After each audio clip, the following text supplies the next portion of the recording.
আল্লাহর খাত এখানে হয়েছে, প্রত্যেকের কাছে আবেদন, আযান হলে মসজিদে আসার চেষ্টা করব। আমরা সবাই জামাতে নামাজ পড়তে হবে। রাসূলুল্লাহ সাল্লাল্লাহু আলাইহি ওয়াসাল্লাম বলেছে, যারা ঘরে নামাজ পড়ে আমার মনে হয় তাদের ঘরগুলো জ্বালিয়ে দিই। কেন দিই না? মেয়েরা, বয়স্ক বাচ্চারা থাকে বলে। না তো আমি কাজ জোগাড় করে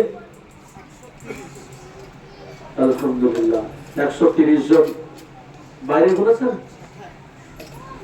তো আপনাদের মনে হয় কি সবাই এসে গেছে আপনাদের গ্রামে? বাচ্চা কাচ্চা মিলে সবাই 200 হবে 200 ব্যক্তি। আলহামদুলিল্লাহ, আল্লাহ কবুল ফরমায়। আবু তালেব ভাই, আপনি রেডি আছেন তো? দোয়া করছি, আল্লাহ কবুল করুক, আল্লাহ হেফাজত করুক। আল্লাহ